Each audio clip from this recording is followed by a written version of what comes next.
Hello, everybody, and welcome to Failcast FM.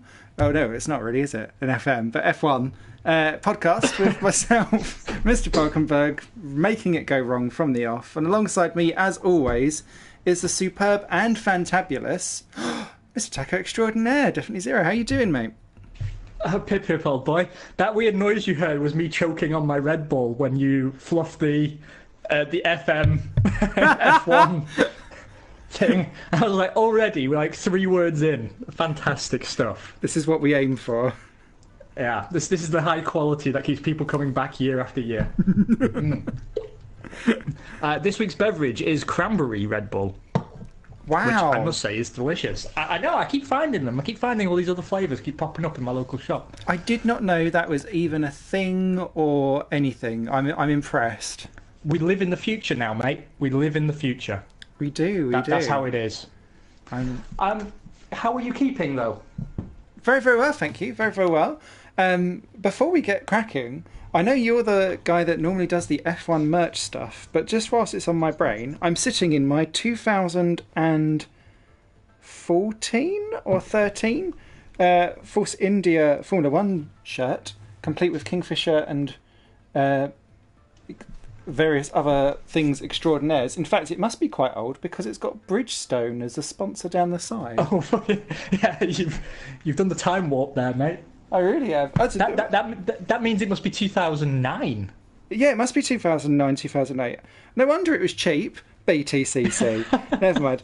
It's proper nice though, so I approve of it because it's like it's traditional Force India flavour. So that's all good. But I went on to retro sirens. Love it. It was only a matter of time. Drink now if you're playing along at home. Exactly.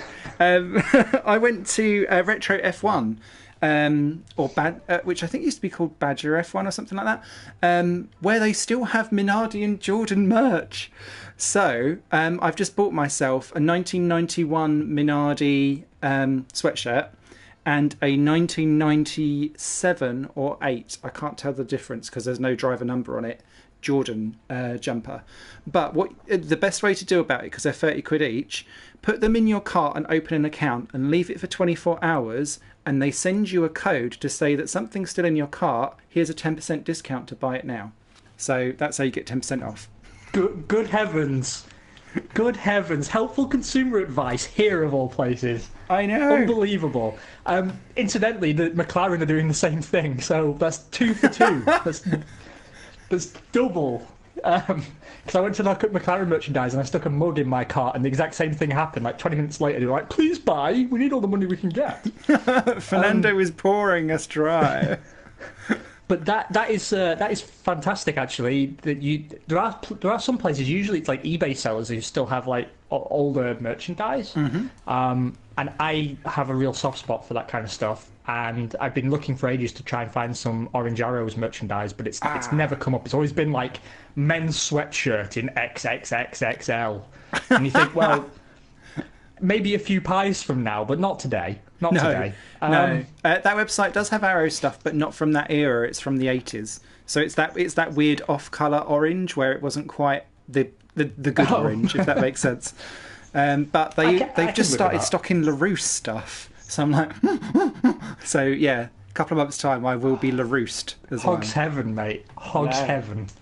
But also, I am wearing merch today. I'm in my Toro Rosso shirt. Oh, you like my that, 2018 Toro Rosso shirt. I tell you what, I know I went off it last year, that car, but now that the pits are properly aligned with the car and the team wear is aligned with the car, I think that's the best looking team on the grid. Yeah, I do. I think like the whole look as a package, as a team, phenomenal. Good job there. And, rightly so, Italians. Get it together. Speaking of Italians, we're having a bit of a classic Italian special today, are we not? We are indeed. So we are at the Monza Grand Prix. We are driving in the other alternate class. I can't remember if it's class. It is class 2. It's got it on the screen, you silly twonk. And we are in 1995 Ferraris, which we both agreed before we went on air, handle like cack, but we can't help but love it anyway.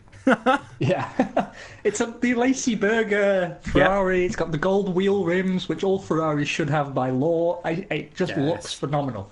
It's one of my all-time favourites, to be honest. Yes. But it was garbage. It was shit, and it still is. Oh. But we love it Ferrari. anyway, and it drives like a moose. So what we're doing here is we're doing like a Italian special, where we're going to drive at Monza. We've got random-ish type weather, which should keep us interested, or custom weather, so it will get wet before it gets dry. And we've also sped up the time so that we're going at 5% the speed of time. So, sorry, 5 times the speed of time. So, in theory, we should start off at lunch and finish at sunset. So it'll be interesting to see how that goes and how we can ruin that. Yeah, I'm sure we'll find a way to ruin it. Absolutely. Let's do that then. Let's go do it. ruin something. Whoop, whoop. I've given us a parade lap. Oh, good. So we can remind ourselves how horrible the car is. We'll be starting on the back row where we belong. Make it our own. Aww. And we'll pick things up from there. We've got quite a lot to talk about. Before we get to the real F1 stuff, and we've got an announcement about our stream next month for the new game. Yes. Around here we do like the ridiculous quote. Yes. Someone in Formula One says something completely stupid and we call them out on it. Well, I stumbled across one the other day, truly ridiculous, but it wasn't F1 related. And normally I wouldn't even, bring it up. It's not F1 news, it's not worthwhile of a time. But in this case, it was such a ridiculous thing to say that I felt the need to share it with you all because it made me giggle. Excellent. This was from a BBC review of the new film Ocean's 8. We can't set default setups, can we? If you go to race strategy and flick it, it will let you do car for presets and stuff. You're okay. Oh, there we go. Because last time I learnt very quickly that setups for 2018 cars do not work on the classics. Anyway, it was a review for Ocean's 8, which, for those of you who don't know, it's a remake of the Ocean's films, but they did a Ghostbusters to it, so they've recast the entire cast as women. Yeah, Sandra Bullock. And I'm a big fan of Sandra Bullock. That woman can play anything. She's phenomenal. Yes. Apparently, the film is not very good. I haven't seen it. But apparently it hasn't turned out to be anything spectacular. Shall I start the parade lap while I tell this story? Or... Yes, please. Yeah. And so the author of this article, first of all, starts out by saying, yeah, it's not very good, but that's because it was directed by a man, and the reviews are mostly written by men. And I was like, okay, so this is the usual stuff we get these days. Fair enough. But this is the bit I really enjoyed.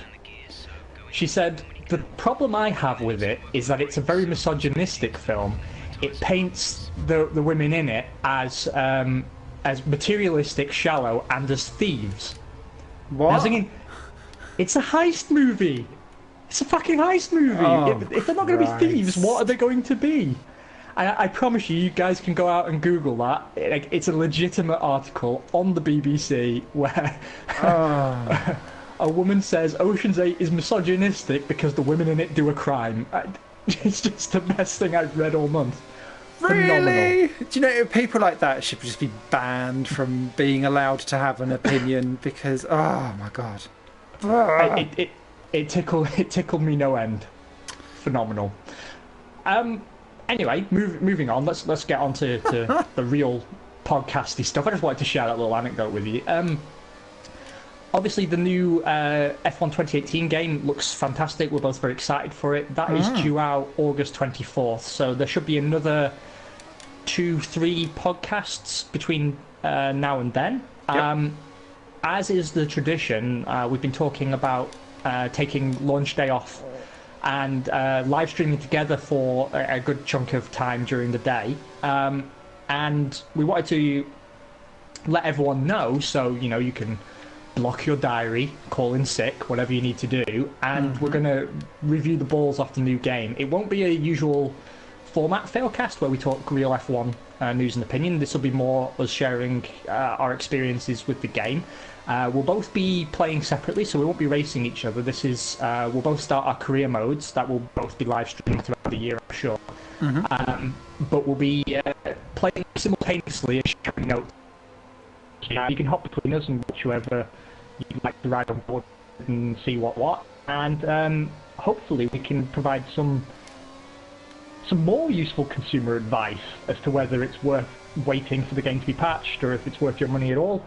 And if you join me, you can see how much the Halo really messes you up. I'll do a little bit with the Halo, but I won't be doing much. I'm paying for a game where I want to be able to see where I'm going. I think is where my consumerism comes from. But yeah, we'll see.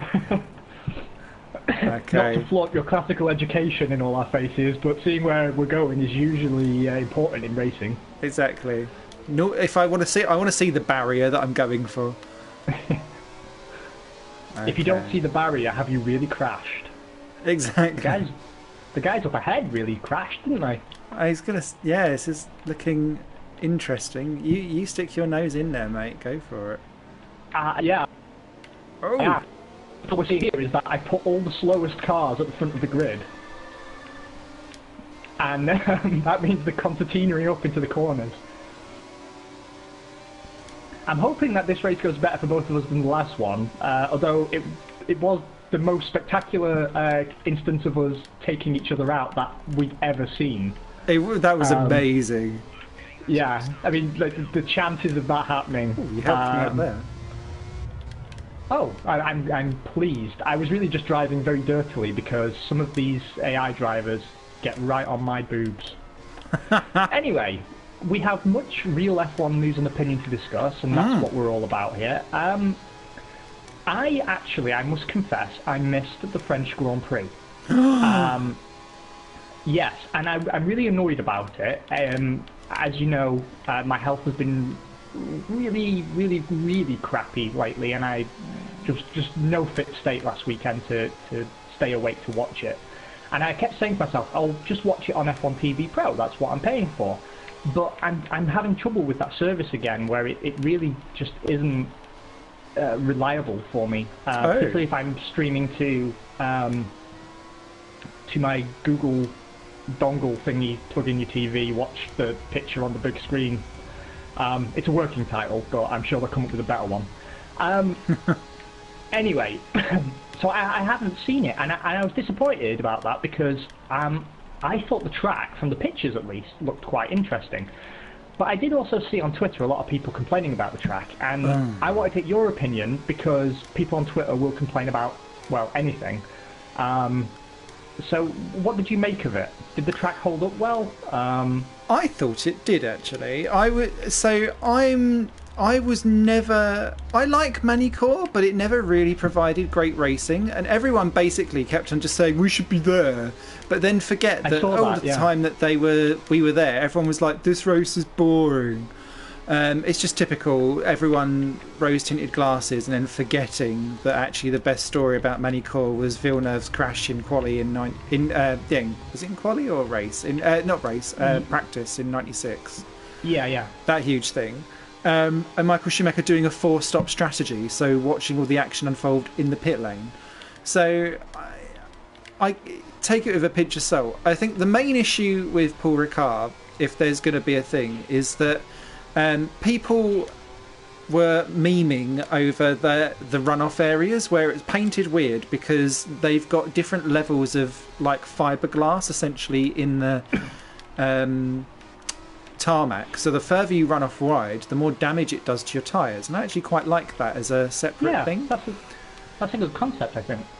They kept on bitching about the fact that there's a really, really awful chicane in the main back straight, so that when you get to senior curve, which is like the big bollocks curve essentially of the track, it's massively please tell slower. me that's the name of the corner.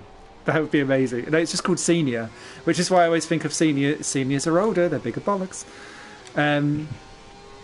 So that's all like fine.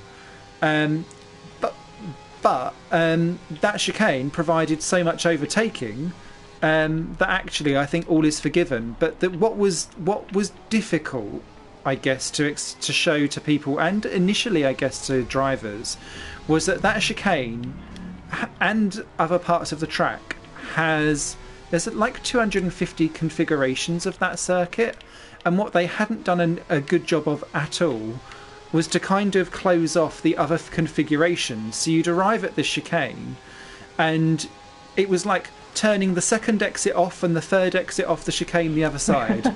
So it looked like everyone was going through like a weird motorway junction. And so that was kind of what made it look a bit weird. But actually the on-track action was really good. I really appreciated the fact that you could attack the curbs, and people were like doing the entire third sector, like some of the corners were bouncing around on the curbs. So I thought the cars looked really spectacular. And it was fine. And actually watching Formula 2 and GP3, those tracks were those races were really interesting, because they, particularly for GP3, I think was the main issue, DRS didn't work, so that people actually had to overtake, and they had to just shut off DRS. So it made all the overtakes feel 10 times better. So I found it really quite an interesting circuit, an interesting race. People just love to judge. Give it time. I also heard there was some trouble in F2, right, with people complaining about engines being down on power, but presumably that's not track related. No, that is car related, as I take a trip through the Gravel, and that's something I want to touch on later if we can. Okay, no problem. We'll pull that on the back burner for the new. That was terrible, Smith. But how did I miss the? Did I miss much in the race? Was it a highlight race of the year? How was it? It was a slow burn, because the whole race and all of the makeup of it was purely around Vettel taking out Bottas at turn 1. And he was fully responsible for that, eh? Yeah, he overcooked it basically and went straight into Bottas. Bottas had him, and what then triggered that? What the issue with that was that they gave him a 5-second penalty to take, which by the time he dealt with all of that in the pit stops, he then made his way back up and was ahead of Bottas, who had car damage and was limping around at the lower end of the points. So people are busy crying over whether or not that was a just penalty or not. So yeah, it was an interesting race from that regard, because once again it was Vettel doing really an unforced error, and it's launched the Italian press into saying that Vettel is doing too many of these, and I'd be interested in your opinion on that. I actually think there's a little bit of truth to that. I mean, I think it's a bit well, I don't know actually. When I think about him last year as well, particularly that incident with Hamilton in Azerbaijan, sort of since then really, there's been these odd incidents, and he's had trouble this weekend as well, right, with Van Dorn. Yep. Twice now, I think. Once in practice, and then again in qualifying, they nearly came together. So yeah, I don't know. He's in a funny place right now, and I don't know if perhaps I'm finding it hard to read him at the moment, to be honest with you, because sometimes it seems like he's just sort of confident that they'll get there pretty soon, and other times it feels like maybe he's complacent, and teaming with Kimi is perhaps becoming bad for him. Because I don't think the mistakes he's making, or the errors really, well, as you say, they're unforced, right? It's not like the car is a dog, and it's not really like he has to go the extra mile to be successful. I think it's more almost from not really paying attention. Yeah. I don't know if that's a justified opinion or not, because I'm not in his head, and I'm not a psychologist or anything. But just how he seems to be in general, out of the car, and whenever I see him in interview, and there's just something about him at the moment. And Kimi's much the same way, but in a different flavour, as it were, because Kimi's just he's gone back to being pretty disengaged again, actually. I Yeah. think if there's a team on the grid that needs a shake-up in the driver department, it's Ferrari. And I think they should be very careful about hitching their wagon to Vettel too publicly right now. Because I think he had a great start to the season. He had a pretty strong season last year, apart from his temper tantrums. It could be such a good pairing, but as we saw with Alonso there, that doesn't necessarily convert into actual results. And Ferrari seems to have this sort of sedative effect on some drivers, where once they've been there a while, they just sort of feel like, well, I'm here until I want to leave, and I don't have to forge forward and make things happen. And I definitely get an air of that from Vettel right now, and it seems like an odd time to have that when he really is in a championship fight. Yeah, he seems. I completely get where you're coming from, because when I see him in interviews, he's quite blasé, almost like he's written the season off. But from a slight smugness at the same time, and I can't quite put my finger on it. It's something's not right there, and I can't work out yet what it is. But what it's doing is, like, if you get the chance to watch the accident at turn 1 in Paul Ricard, it's such a weird one, because he goes in hot because he got such a really good start, and then it was almost like he had a brain freeze and didn't know where to go, because he brakes and he's okay, then he has like a secondary lock up, and then just kind of just goes Mah! And then like smashes into Bottas, and I don't. It's like you can see the brain going Arr! As the incident's unfolding. It's really weird. Error.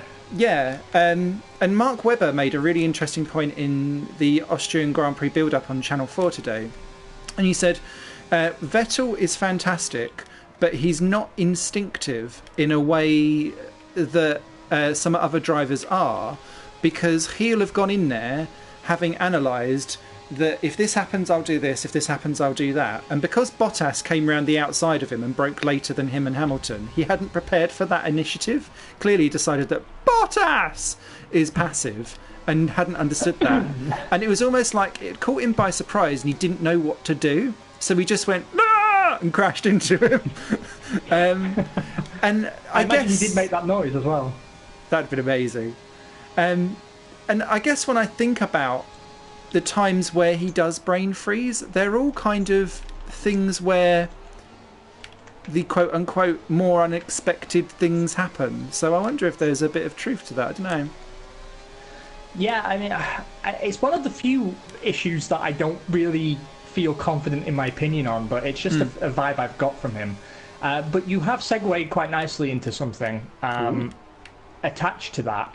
I know we're already derailing our discussion about France, but of course, I have to say I've been really pleased to see the redemption of Bottas in recent rounds.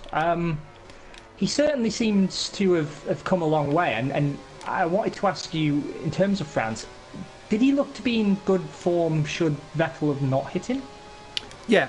Do you think he would have delivered a result?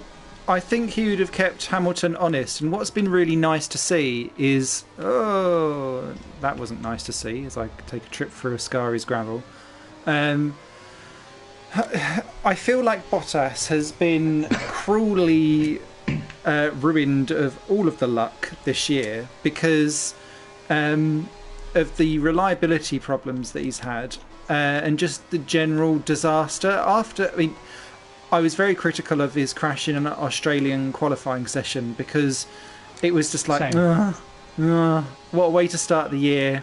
Don't Roman Grosjean us now, mate. Because instantly the pressure was on immediately, but I think he's actually responded to it really, really well since then, and has been, if he'd have had, Murray Walker famously says F1 is if spelt backwards. It's not Murray, but we know what you mean. Bottas's season is testament to a what-if scenario for me, because if he'd have won Azerbaijan, not Abu Dhabi, That would have been 25 points on the board. If he'd have had a clean run at Paul Ricard, then instead of having like 6 or 7 points, he would have had at least 18, in my opinion. Possibly 25, because he was matching Hamilton 10th for 10th all the way through. And there's a couple of other scenarios where he's lost out. And so I don't think his championship position and what's happened for him this year is not nearly reflective of what he's actually delivering. No, I completely agree with that. And if anything, this is the sort of like his recent performances where they have been strong. It's the level of performance I actually expected to see from him when it was announced he was going to Mercedes. I actually thought he'd immediately rise to the challenge because, you know, people who've been watching the podcast for a few years know that during his William years, we were both big supporters of Bottas. Mm-hmm. And in particular, I felt quite comfortable seeing him, you know, going up against Massa, particularly like 2014. Yeah, I thought that was definitely a breakout year for him. And looking at him and saying, do you know what? I really think he could be a Mika Hakkinen figure. One who's sort of respected and regarded, but kind of anonymous, and then suddenly, boom, world champion. Yeah, and I'm starting to feel more confident in that, actually. Yeah, he's a rolling confidence ball in my head, in that he needs to have the arm of support around him. He needs to have the right environment. He needs to have his cute swimmer Rife. She is hot. As a raving homosexualist, even I would. And I tell you what.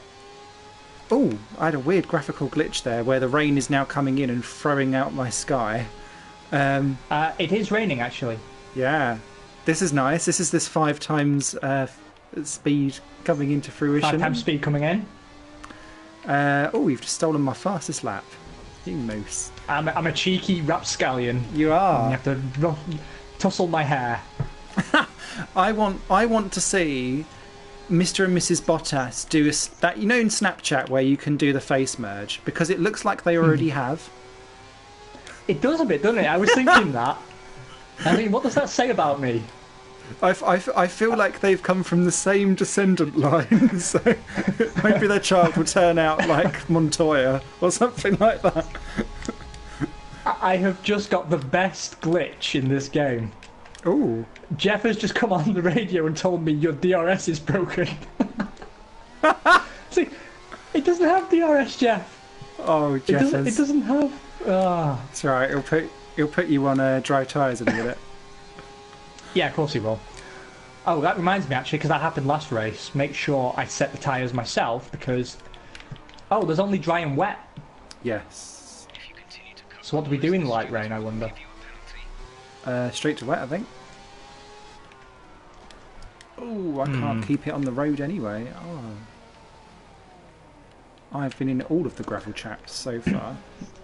Well, yeah, I mean, I definitely think Bottas is starting to come good. At the start of the year, I was highly sceptical he'd keep his seat, but yeah. I don't know if you noticed that Mercedes made a bit of a slip up, actually. Yes. And announced that he was staying with the team inadvertently. Mm-hmm.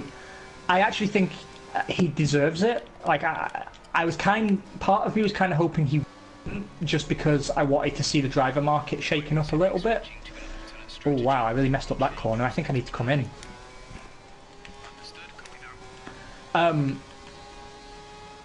So on one hand, I kind of wanted them to pull him back, but yeah, you pitted at the correct time, my friend.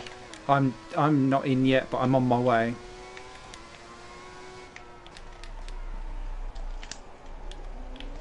This might open the race up again because all the front runners followed me through. And because we're at 5 times time, I thought, oh, it'll be a few laps before I need the wet tyres, but actually no. 1 minute of rain in this game is actually 5 minutes of rain. Yeah. Confirm that change, Jeffers. So I kind of feel it was well deserved, but it really messes up Daniel Ricciardo's contract negotiations, which seem to have collapsed like a fly in a cupboard. It does, because... Sorry, go on. Oh, Christ, that's not turn one. Oh, I've got my first penalty for cutting things because I can't brake. Never mind. I was going to say, it does ruin it because they've confirmed that they're staying the same. Two different sources said on Channel 4 today that Charles Leclerc has signed for Ferrari. So that leaves only this bizarre McLaren offer for Ricciardo alongside staying with Red Bull. Renault made an offer for him as well. Ah, okay. Oh, I'm assuming in place of Sainz as a swapsy. Yeah. Yeah, well, I mean, basically, they tendered an offer to Red Bull that was like, well, we want one of you guys. So, my belief is that if they wanted to recall Sainz to partner Verstappen, then they were going to replace him with Ricciardo. But I actually think what will happen is Sainz will end up getting a permanent Renault deal and Red Bull will release him.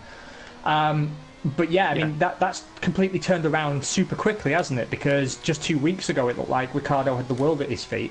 Yeah. And I think this will kill his career. Yeah, because it was symptomatic. And I think that's why, I know we're jumping around a little bit, but since it's all happened within the same... virtual safety car. Who's gone off? Oh, 2 people have retired.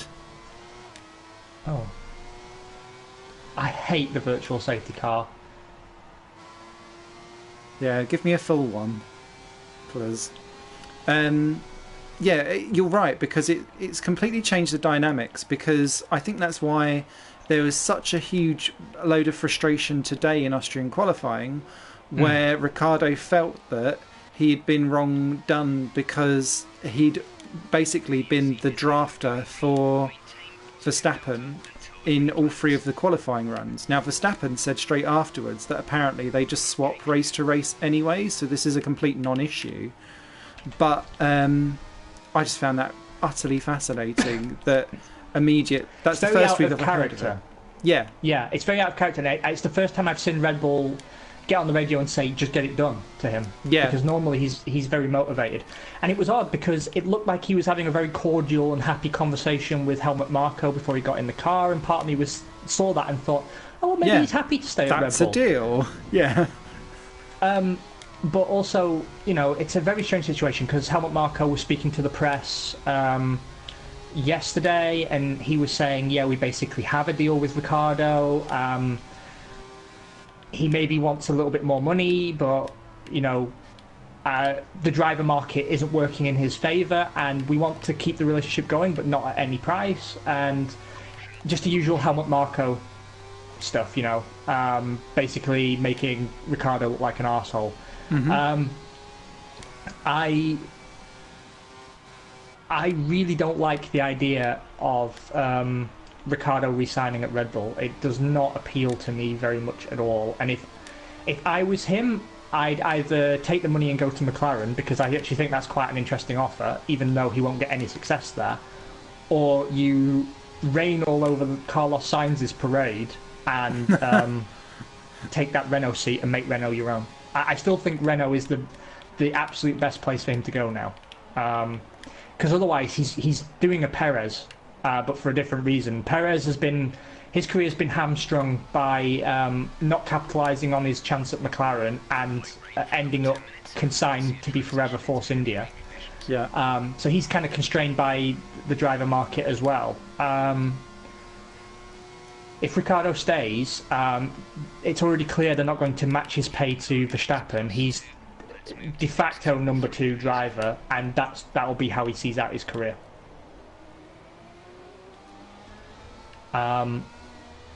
It's a real fucking mess that I'm not happy about at all. But you know what they say, the house always wins, doesn't it? And Red Bull always seem to manage to make all the wrong decisions and still end up with the powerful cards in their hand. And I actually thought them signing a deal with Honda would be the kick in the pants for him to jump to another team and take a gamble.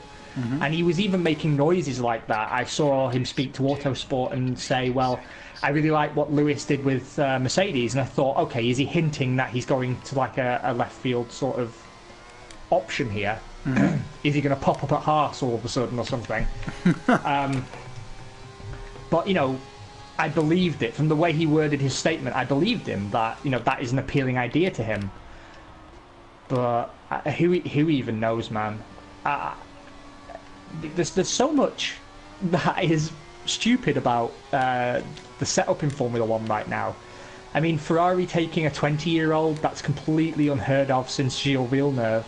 I think it's probably the right decision. It's probably the decision Ferrari needed to have the guts to make.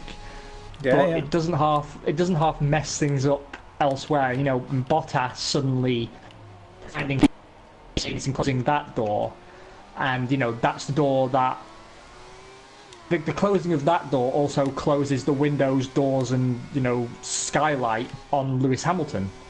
Because I imagine if Bottas had moved on or been dropped, and there was a teammate that was more of a threat to Hamilton, then Hamilton probably would have stepped down.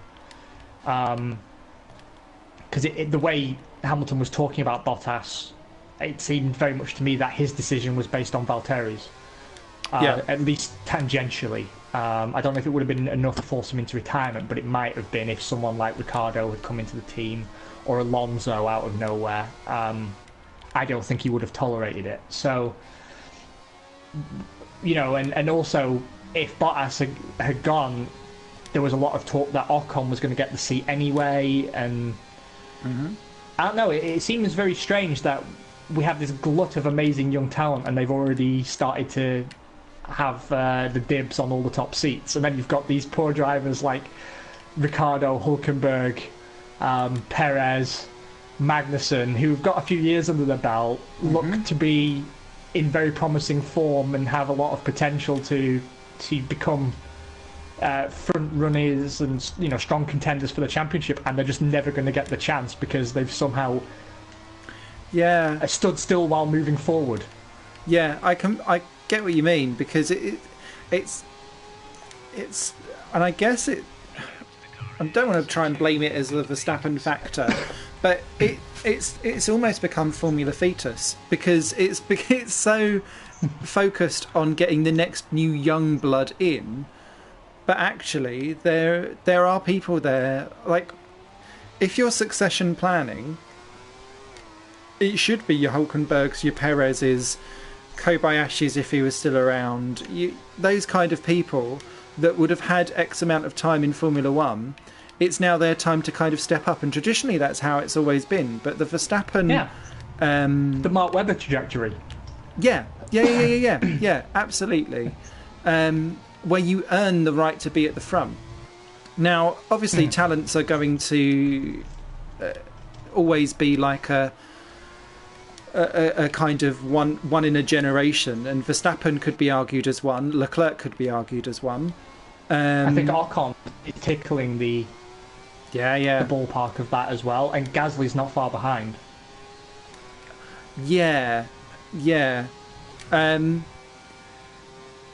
And so, kind of, I guess what this shows to me is F1. This has been symptomatic of F1 being a small grid, with not enough opportunity across the front of the board, and it's always been that there's always been a couple of teams at the top, and then everyone else is battling behind. But back then you had unreliability, so then you could actually have like a weird and freaked out result, whereas now it's the same six going round, and then you've got Karun Chandok was saying we might as well just bring back the Jim Clark Cup for the rest of the field. I want more cars on the grid. It also makes me think, free car teams. I don't know. It's very hard to read where the chips are going to fall, because it's starting for me to feel like, I mean, he's only like, what, 21 or whatever, but it already feels to me like Verstappen's just never going to deliver. Like, if I close my eyes and think, like, if I imagine 10 years from now, and he still won't be retired 10 years from now. Well, could I see him with a championship in 10 years? And part of me thinks, if he didn't have one, I wouldn't be surprised. No, to me, he is dangerously running close to being the new John O'Lacey. Yeah. Where Big entrance, no fizzle. Yeah. Fizzle, and everyone's like, wow, we love his talent, getting huge erections over watching him drift and skid around everywhere. But that doesn't necessarily translate to an end result. But people will still love him anyway. Yeah, I mean, the thing is, like, I completely agree with people who say he's a once-in-a-generation talent, or at least he was, if this generation hadn't also thrown up Ocon, Sainz, Gasly and Leclerc all at the same time. And then we've got Norris and Russell still to come. So it's possibly one of the best generations of Formula One drivers ever, in my opinion. But I sort of don't trust Red Bull to get their act together. They seem to have found pace here and there this year, but it's odd. Mercedes made a comment to Formula1.com, and they said, we honestly believe Red Bull and Honda will get it together. Like, they will find their feet and come good. And you know what? I agree with them. Mm-hmm. But I don't think they'll find their feet to such a level that they're winning championships. I think Red Bull and Honda will go very far together, but it will essentially be the resumption of service. I think they'll start next year off the pace, or with some problems, and then by the end of the season they'll be back roughly where they are now. You know, second or third fastest team in a weekend. And I'd love to see that, because I want Honda to do well. Like, I'm a Honda guy, man. If I was making a Formula One team down the years, Honda would have always been my preferred partner. I just have a thing for Honda, even when they're shit. So I want to see them do well, and I actually think, like, Honda and Red Bull is looking like a nice partnership at least from a marketing branding kind of standpoint. Yeah. It's a bit odd that Aston Martin's written all over the car, but we'll worry about that later. So I can sort of see them coming good, but I don't think it's enough to deliver Verstappen championships. And people are probably thinking, well, you're bashing Verstappen. I was like, well, yeah, I am, because I know how good he'd be. But I think over the next few years, he probably will find what he needs to find. I still think it's too early to say he's turned that corner. Particularly how he's been making comments to the press and stuff recently. So I don't think he's fully matured still. But he's definitely moved in the right direction. And I think, give it 2-3 more seasons and have some young whippersnappers come in and start Verstappening him. Like, wait for Norris to turn up or Leclerc to be in the Ferrari and watch what happens there, right? When a younger guy starts doing what he's been doing to people like Raikkonen and Vettel for the last few years. That's when he'll change his tune and start advocating for cooler heads and so on, I think, right? Yeah. And at that point, he will probably, if not the best driver on the grid, he'll certainly be, like, top level. Certainly world champion material. But I just don't think his car will be at the same level as him by that point. And I think he'll have a very hard time leaving Red Bull before, like, the early mid-2020s, to be honest. I mean, he's locked in now until after the formula change, I believe. Because it was quite a long extension, wasn't it? Yeah. It was like 3 years or something. Christ.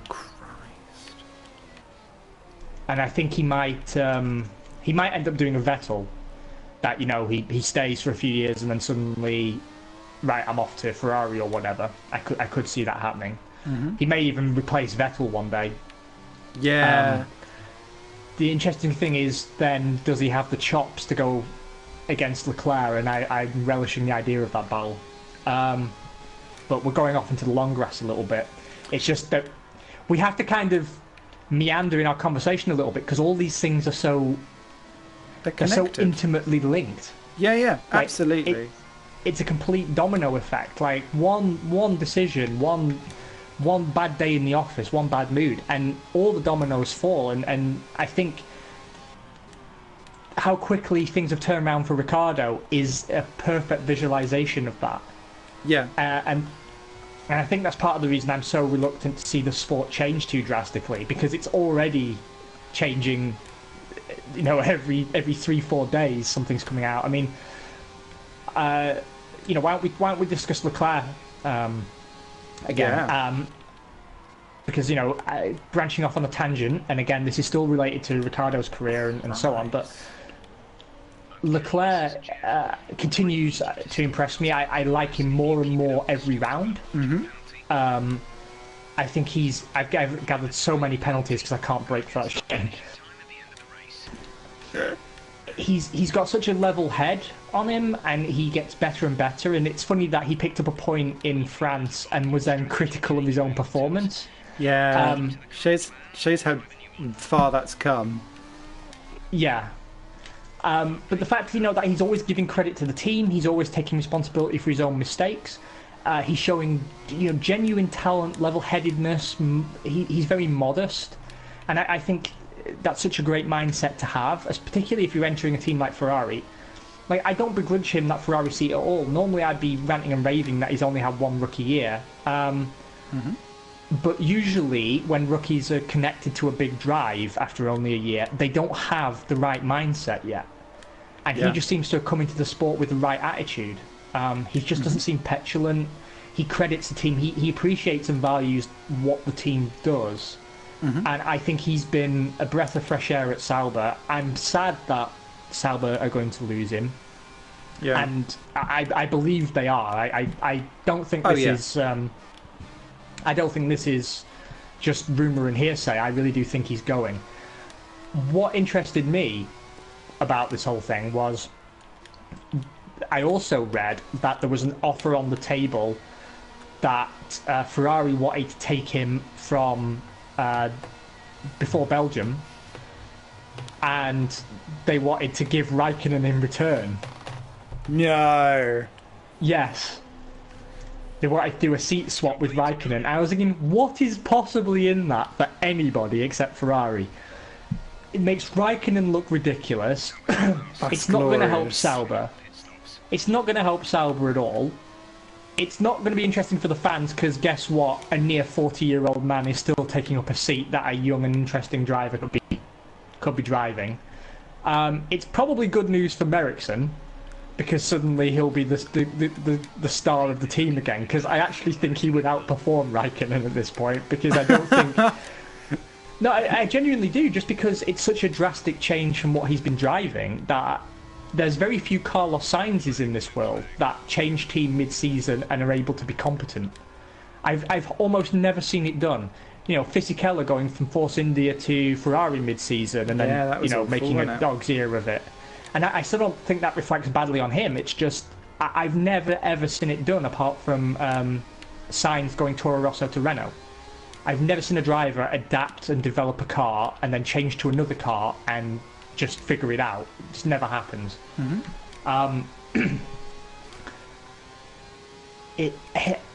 It's time. It's time, Raikkonen. Like, if they really want to take Leclerc mid-season, then I feel it's a sad way for Raikkonen to end his career. But if that's really desperately what they want to do, then just have the balls to do it and shake hands with Raikkonen, give him his golden carriage clock, and let the man ride off into the sunset. Yeah. The other interesting thing, though, is that apparently McLaren have tabled an offer for him next season. Yes, I know. McLaren want everyone at the minute. And it's like, what are you doing, McLaren? What are you doing? What is also possibly in this for you? What that does also show me is just how much they aren't interested in Stoffel anymore. Yeah. That's the biggest slap in the face for Van Dorn, isn't it? It's like, okay, we're going to bring Norris up to replace Alonso, and we'll replace Van Dorn with a 40-year-old man. Exactly. And I don't know whether they're then going to do like a whole, let's just bench Van Dorn because it's not quite worked. And it's part of me slightly annoyed, because I think Van Dorn is a very talented driver, but what's been clear, I was okay with him last year, because actually in the second half of the year he gave Alonso a run for his money, and that was fine. Oh shit! Oh good, I've still got a wing and a wheel. What was I going to say? Yeah, but this year I don't know what is different. but he is nowhere. And it's got progressively worse as the season's got on. Early on in the season, he was okay. Now, it's just a state. And he was a bit closer here, and in the last race in France, he was actually quite close. But it says a lot when Alonso was able to pit with a problem and come out alongside him. And then you kind of like, issues. And to me at the moment, that's the biggest teammate gap, not Leclerc and Ericsson. It's actually Van Dorn and Alonso. And that's really worrying when you're the biggest teammate gap. It's, well... And Norris isn't even setting the world alight in GP2 at the moment because he can't seem to get the car off the line.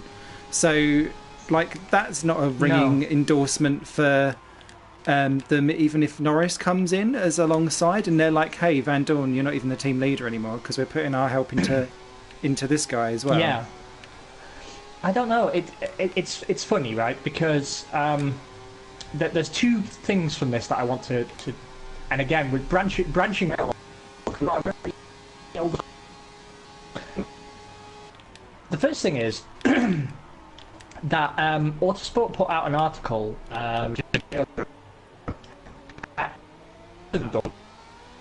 They seem a Sebastian Vettel figure. He's got like a Sebastian Vettel quality. I read the article, disagree with it completely. I've been bashing Van Dorn for over 12 months now. It's not that I think he's bad. He's just in the wrong team, perhaps, for the performances he's giving. And I concede your point completely that it's very hard to go up against Fernando, and it is.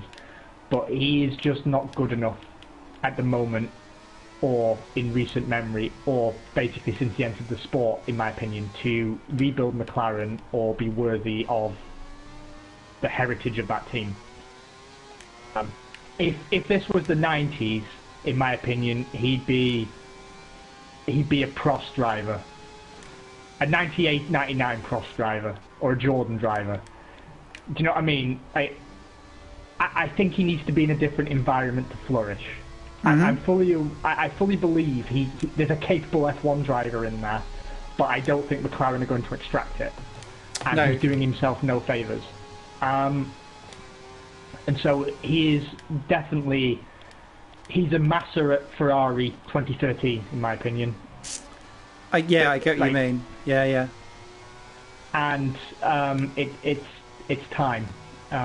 It's time for him to go. And if he does a Magnussen, goes out for a year and comes back, I actually think what would be better for everyone involved would be for McLaren to take him out behind the barn and put a bullet between his eyes, and for him to end up with an independent team. Sadly, there's not many of them left, but I think, sack off Grosjean and take him to Haas, personally. Or have him fill the gap at Toro Rosso that Brendan Hartley's going to fill. I don't see that happening, of course. Also, Williams could be a good place for him to go. I was just about to say that. But that's gone toxic, that environment at the moment. And I don't... That's like going from... That's like saying, hey, I'm not going to give you syphilis, I'm going to give you, I don't know... Ebola.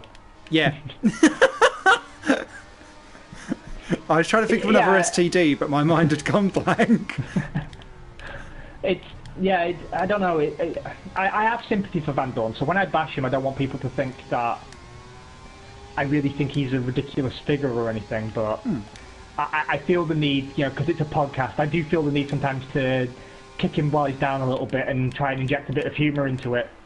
So, I will describe him as, a boggle-eyed, 10-thumbed clown-like figure, but the truth is, he is competent and he is capable of more than we're seeing, but Formula One's never been about, particularly at the top teams, I know McLaren's not really a top team anymore, but it's certainly a top heritage team.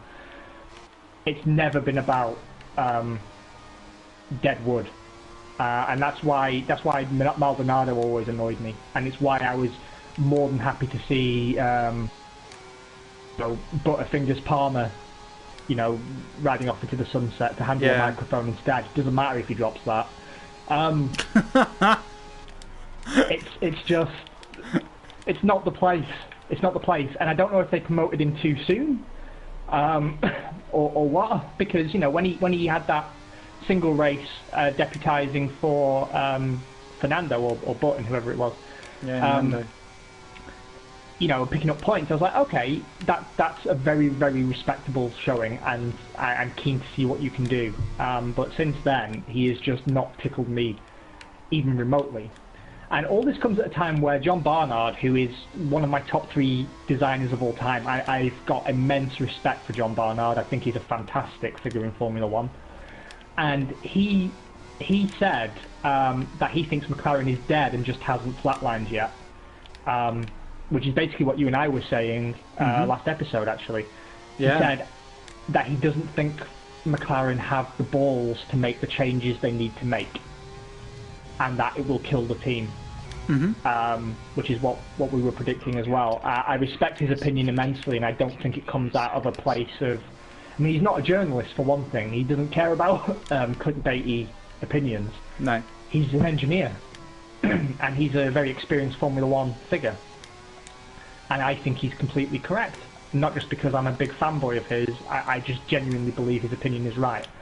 And what they do with the Van Dorn-Alonso situation will be very telling about whether that opinion holds water and whether they start to have the wake-up call we need to have.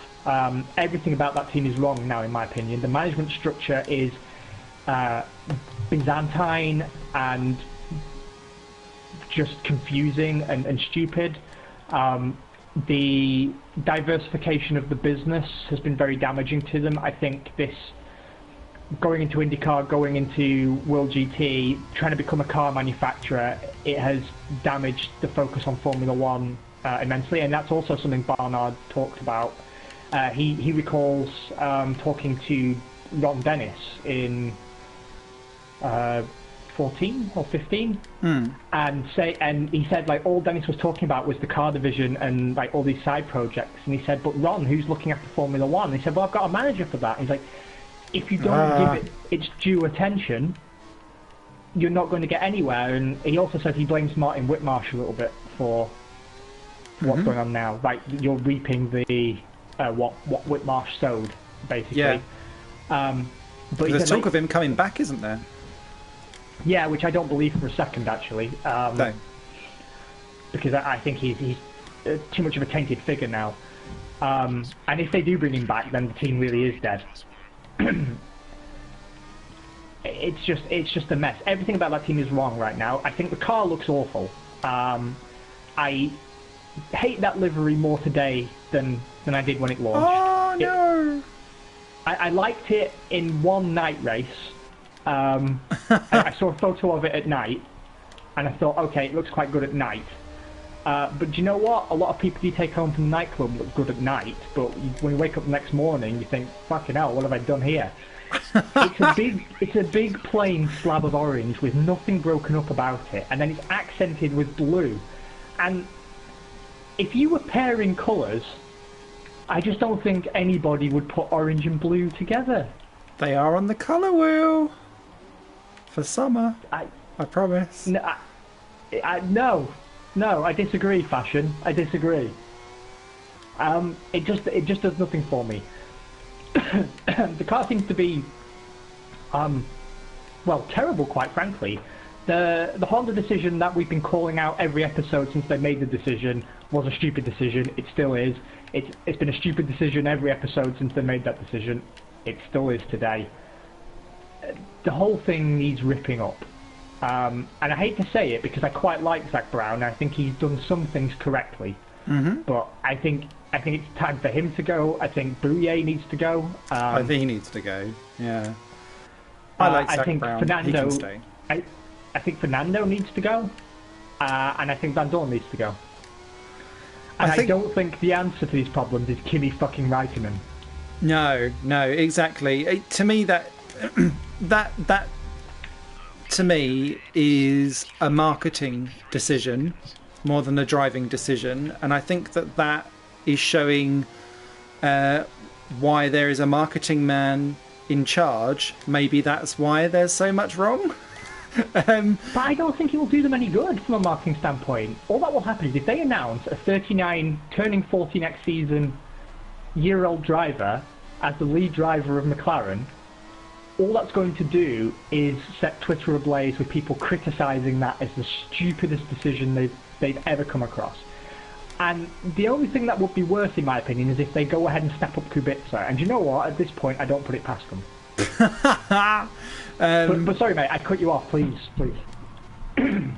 I can't remember what I was saying, but now that you've mentioned Kubica, can we just all talk very briefly about the fact that he was several tenths behind Stroll in FP1? And I thought you were going to say he was shit. A little bit. But I found that really, really interesting to then read the comment sections from everyone who's Polish afterwards. Because when Kubica was in the car in Spain, Stroll crashed it. So when people look at the timing slots and see that Stroll was 2 seconds behind, or a second or something behind Kubica, people who love to put their rose-tinted glasses on and talk about how amazing Roberto is, as opposed to was, continue to lie to themselves about that. And this again showed me that no, he's there or thereabouts, but he's not going to magically make that Williams so much better, and it's not the driver's problem, it's the car and the team. And what was really interesting was the complete 50-50 of denial versus, oh, not even Kubica can make that car any good. But not actually saying that Stroll was the problem. It was then Sorokin out, Kubica in. I'm like, no, you don't understand. And it's just the whole level of poor informancy of that conversation continues to amuse me no end. I'm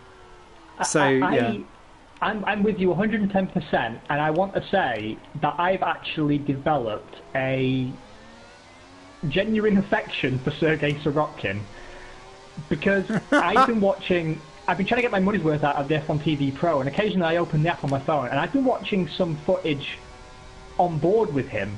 And I actually think he has definitely got potential. I can see why Renault spoke so highly of him. You can just tell he's fighting the car. The car is a shit pile. Yeah. And I find it hard to definitively say where he is in relation to Stroll, because the car, I think, is masking the performance of both of them somewhat. But yeah, I get the impression from watching them on board that he's fighting the car a lot more than Stroll is. Yes, he is. And because what that then does is cause his tyres to go off.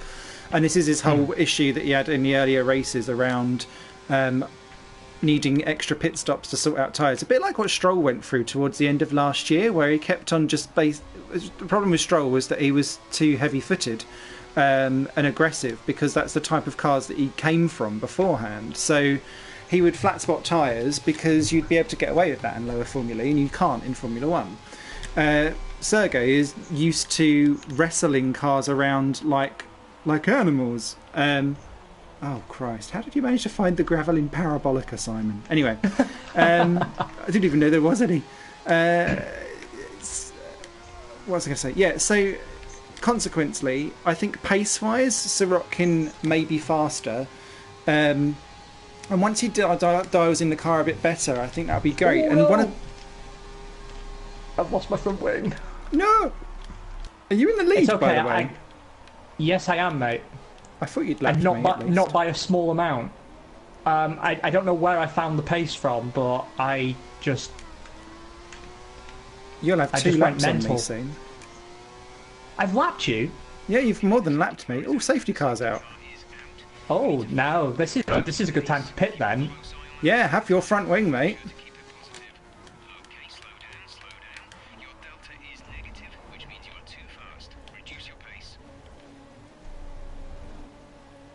No, Jeff. I'm not slowing to meet the delta. You can kiss my balls.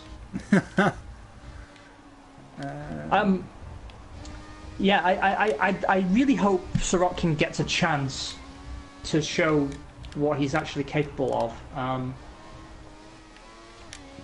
Because I don't mind someone coming in being crap and being fired. What I do mind, it's a driver with genuine potential not getting the chance to show it and just being completely dismissed.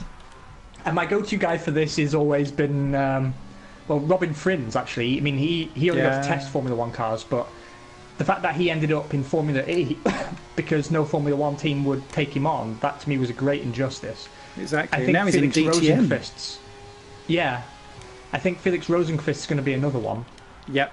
Some people might say Pascal Wehrlein, but I don't think, to be honest, Wehrlein actually made the most of his opportunity. No, and I think that what's came out now is seeing Charles Leclerc versus Ericsson versus Pascal Wehrlein versus Ericsson confirms that. And I know we are fans of the Ericsson, so we would talk about this till the cows come home. But it was very interesting to see that that was the closest qualifying delta last year. Ericsson matched him kind of in terms of pacing and stuff like that.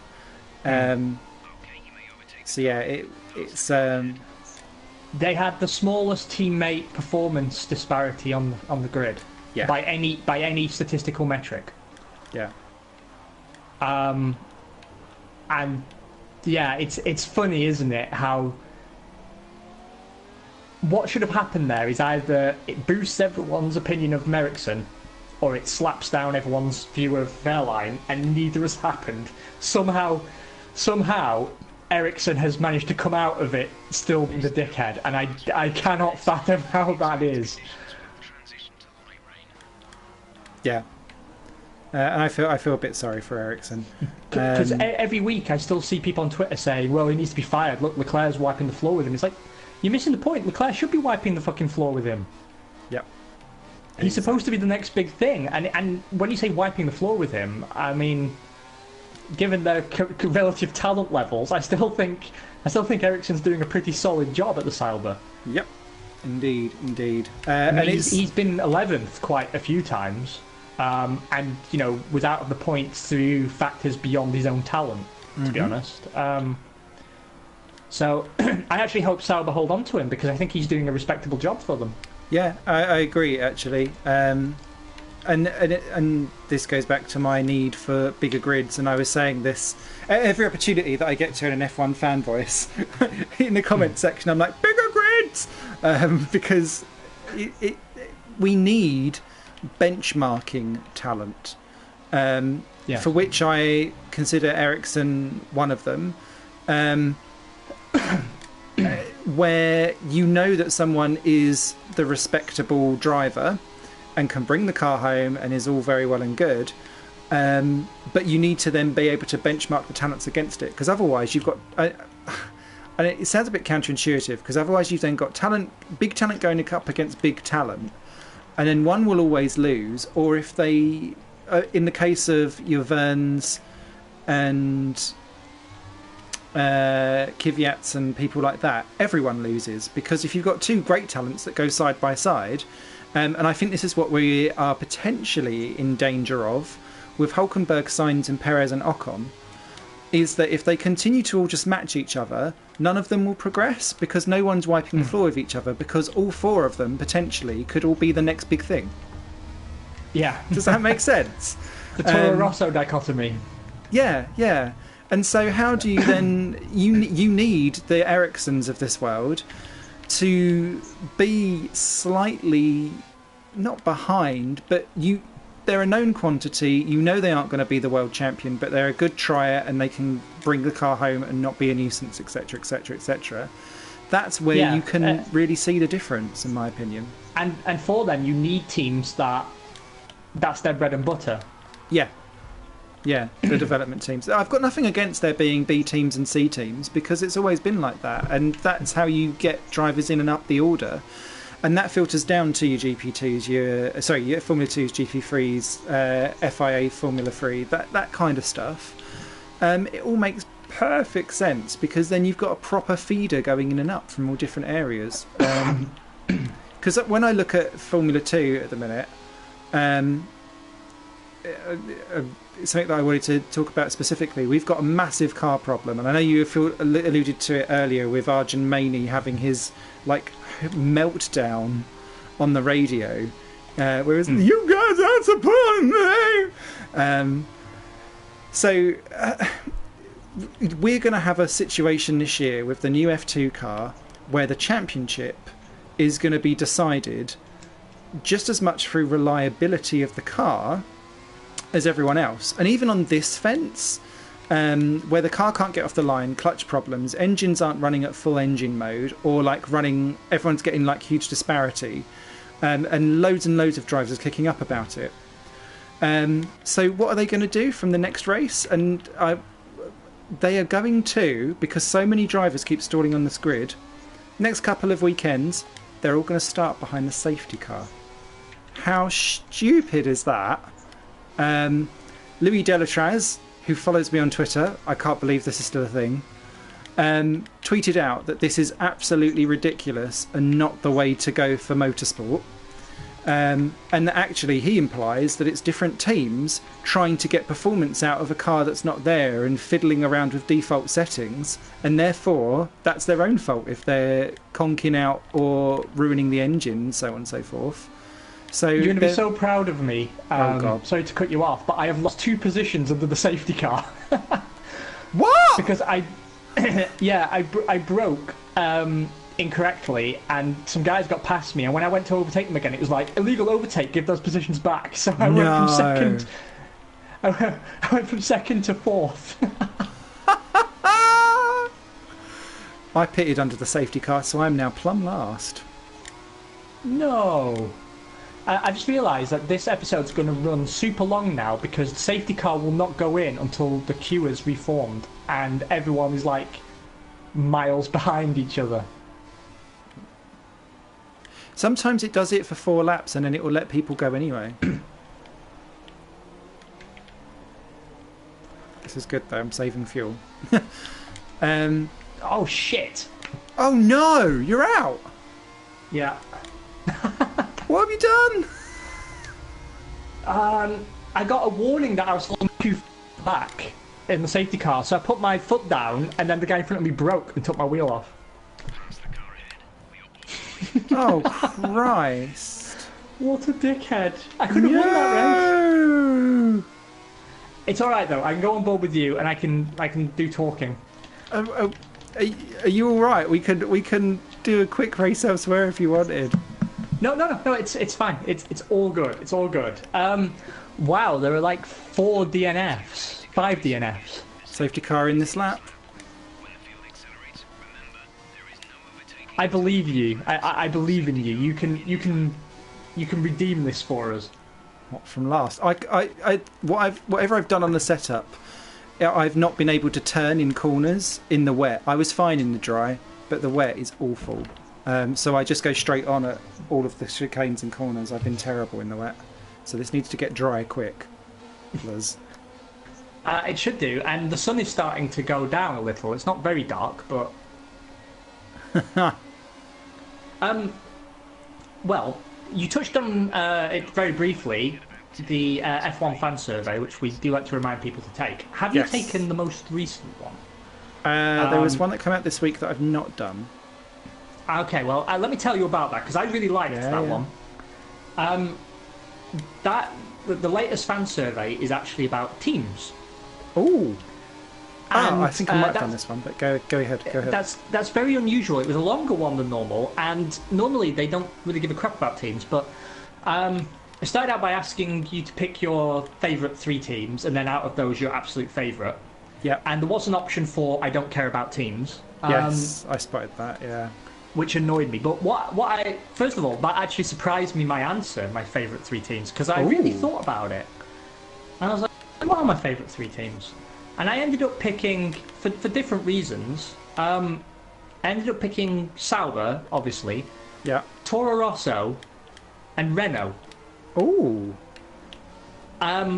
And I had to really think about it because, I mean, Red Bull were almost in there as well, actually. Because there is a lot for me to like about Red Bull. But I really had to think about it. And then obviously my favourite team, Sauber, because, you know, that's how it is. And then you had to pick your least favourite teams. Ooh.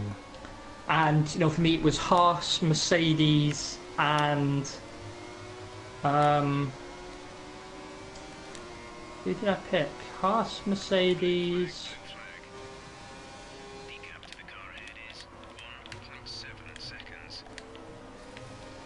I forget. But yeah, Haas and Mercedes were in there, and Haas was picked as my least favourite team. But then it went on, you know, to ask you, like, do the drivers of these teams improve or put down your opinion of each of these teams? So they're trying to figure out whether it's the drivers or the team you actually dislike. And then there was a very interesting part of the the survey where it focused on 5 teams specifically. Ah, yes. Which was a strange mix because like it excluded most of my favourite teams. In fact, all of my favourite teams. And I don't know if this was for everybody or whether the 5 teams were fixed for everybody. So maybe you can tell me. Yeah. But for me, the teams were McLaren, Williams, Red Bull, Ferrari, and Mercedes. Same. Okay, so it must be the same for everybody. And it asked you, like, it gave you a list of words, and you had to pick which teams you did and didn't associate with those words. And I thought it was a very comprehensive and very well structured,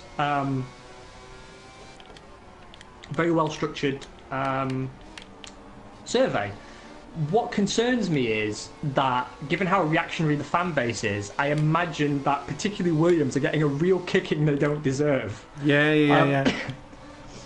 But I enjoyed it very, very much because it actually got me thinking about teams in a way that that I maybe haven't before. Actually, like what surprised me is that I found I actually do associate in my mind Red Bull with high-end engineering.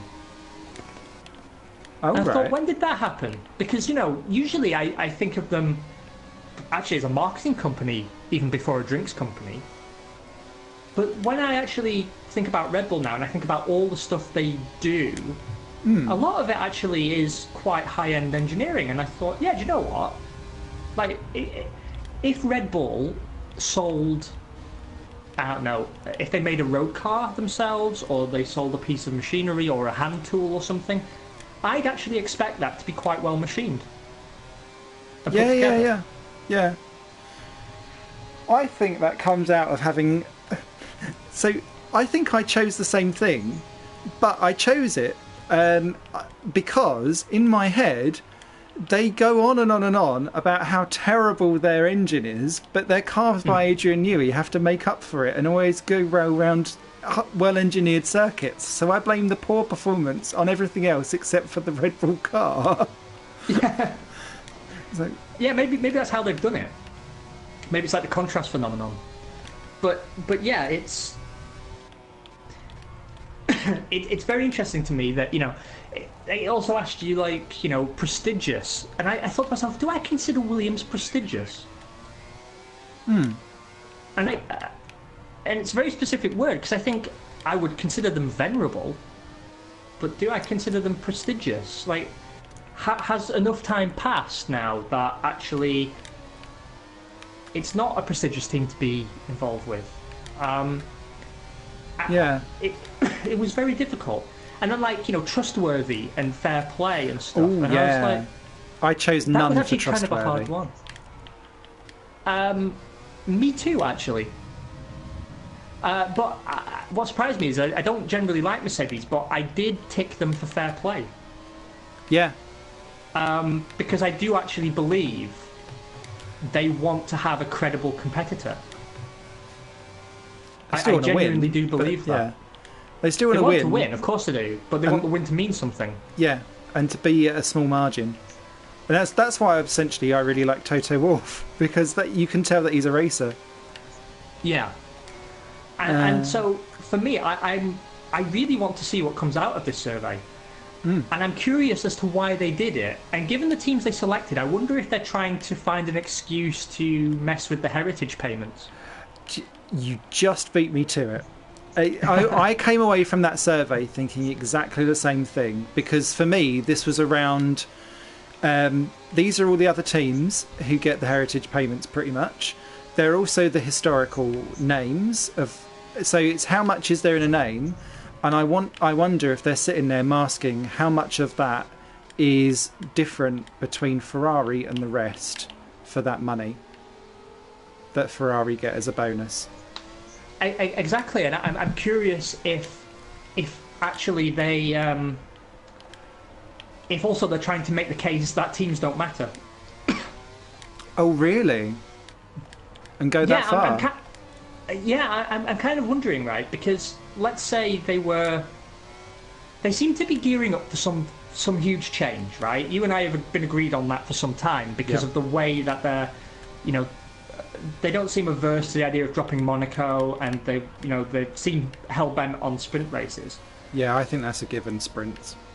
I wonder if they're trying to bring about, maybe not immediately, but in the long term, an American-style franchise system. Because I know it had been talked about before, and I thought it was just rumour and hearsay. But now, bear with me for a minute. Let's imagine that you had a semi-open formula where every team was, to some degree, like Haas. So there was like a off-the-shelf selection of components teamed with team-specific developments in certain areas. Like you had 3 development areas. Right. At that point, no team is really a constructor. You might have 1 or 2 potentially who are like selling their stuff down the grid, but ideally you'd want independent options to prevent any question about foul play, right? Mm-hmm. So if you imagine that, let's pick Cosworth out of thin air, right? Let's say Cosworth, actually no, fuck it, Cosworth, Honda, Renault, whoever, they're the engine suppliers, right? Yeah. And every team is a customer. Once a team is no longer a constructor, right? Once you've standardized enough parts and enough of the cars are interchangeable, if enough of the fans don't really care about the team branding so much, and I imagine the majority of fans would actually say they don't really care about the teams, which pains me immeasurably, but let's say that comes out of the survey, and you are worried about grid sizes. Teams are always complaining about the cost of competition. Mm-hmm.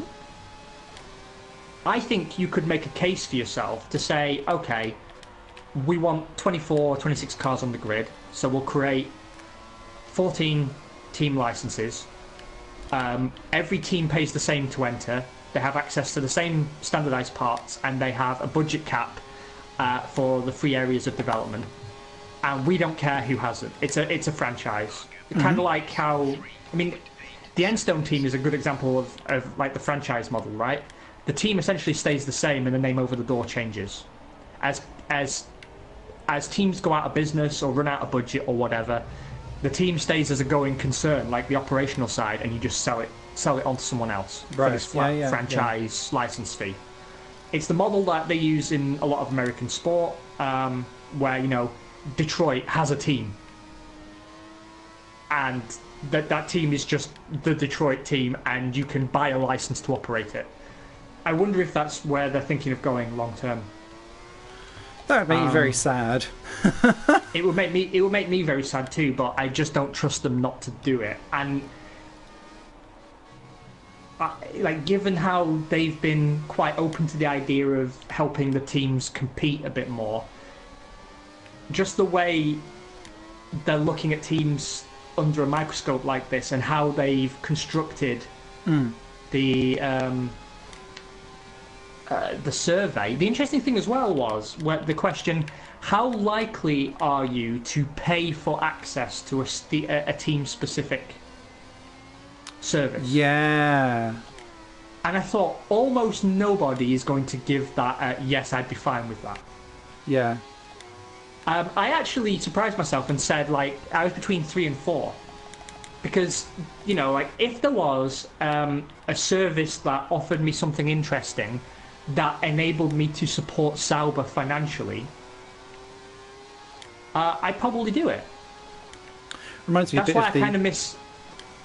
Sorry, I just want to say that's why I'm kind of sad about the demise of the fan club. Yeah.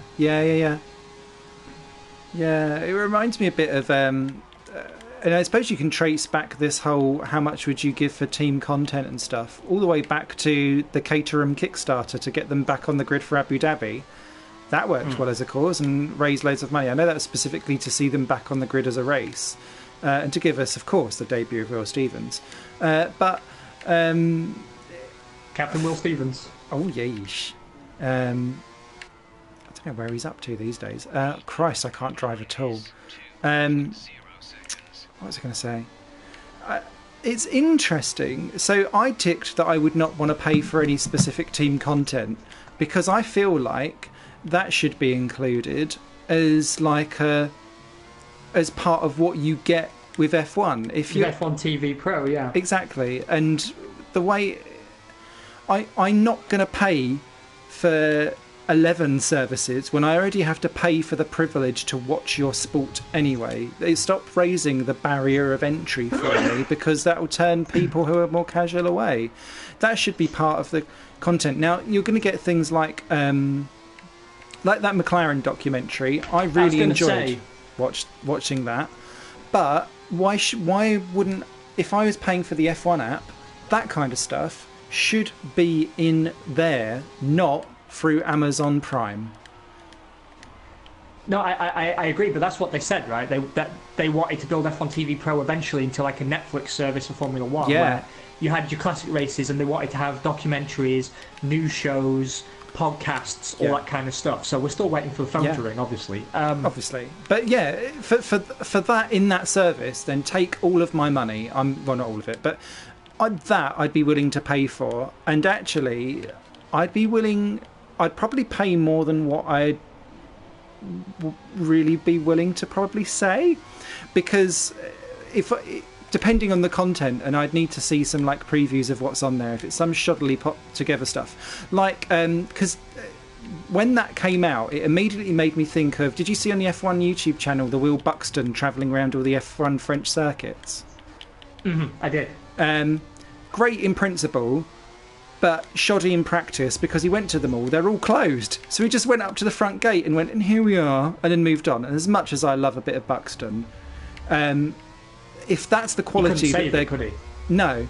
If that's the quality that you're going to do, half-arsed, then no, I won't want to pay for that, thank you very much. And that's the kind of cack I could get from any F1 fan who's really, really excited and privileged. And they'd probably put some track day cam footage from their dash cam in there as well, for good measure. It needs to be properly thought out and planned, so that it does run like a proper selection of stuff. In which case, funnel all the teams' media that they do extra into it. They get a cut of the profit from the F1 TV app as part of their services and revenues in and out, so that it gives them incentive to do so, and you've got a business that works. Yeah, exactly. I mean, I don't know, maybe the more we talk about it, I'm thinking that maybe they're trying to find a way to give teams a secondary revenue stream that enables them to stop paying out of their own pocket a little bit. The thing is, like, if it was done right, I would pay for team-specific content. I genuinely would. Like, if I could go properly behind the scenes at Sauber or Toro Rosso, I would, but they're giving a lot of that content away for free anyway right now, particularly Toro Rosso. I don't know if last year you were watching, but they did a series of videos where they picked a team member and you drove to work with them, and then you spent the day in the office with them, basically. Oh, cool. And it was fantastic. Like, I saw a great episode with James Key. You know, it starts at his house. They wait outside his house. They get in the car. He drops his kids off at school, drives to the office. You see his office. You see inside the Toro Rosso factory, and you see him walking around doing his job. And he tells you, "This is what I'm doing. This is what's on my schedule today." And you get like a if you're really passionate about Formula One, like, you're hungry for all this information. I don't give a shit about seeing Fernando Alonso drive Zach Brown round the track in a McLaren. No. I don't give a crap about the drivers' private lives. I don't want to see Lewis Hamilton practice the piano. I want, like, the Formula One meat and potato technology stuff. I want to see inside the factory. I want to hear the conversations like, well, you know, what can we do about, you know, the aero wash that we're experiencing on the front wing? I want an insight into that. And the McLaren documentary, I think, is a great testbed for that, because it showed there is huge potential. Because what that documentary did is it appealed to all kinds of fans, right? If you really care about the drivers more, then you got to spend time with the drivers and see a little bit into what it's like to be a Formula One driver. But you also saw, like, the operational side of the team, the marketing side of the team, and you saw, like, the engineering side of the team. Yeah. And to me, that's exactly the sort of thing I would pay for to have, like, regular access to. Something that's not sanitized, it's not scripted, and it's not, you know, marketing speak. Like, stick the cameras in there and let's see how F1 really works. You know, you have to be careful, because, you know, teams don't want to give away their innovations. We don't want to kill innovation in the sport, but some insight, I think I'd be happy to pay for. And I don't know, there's so much potential. Like, also, I like the idea of what Toro Rosso have been doing with Brendan Hartley, you know, the rookie series. I think there's a lot of potential there from a Formula One perspective rather than a team's perspective. To, let's say Lando Norris comes in next year, right? Yep. Why not really document his first season in Formula One? Like follow, man, a Big Brother out of it. I mean, genuinely, I want to see how the team treat him, how he integrates with his teammate, what his race engineer is saying to him, what pressure does he feel, how does his day look? Like, because, you know, most F1 fans dream about being an F1 driver. Yeah. And you never really get to see the insight. You get to see them driving the cars, and you get to see the pre and post race interviews, and then occasionally you see, like, the wankery shit they put on social media. At no time, aside from that McLaren documentary, do you see what goes on, what their job actually is.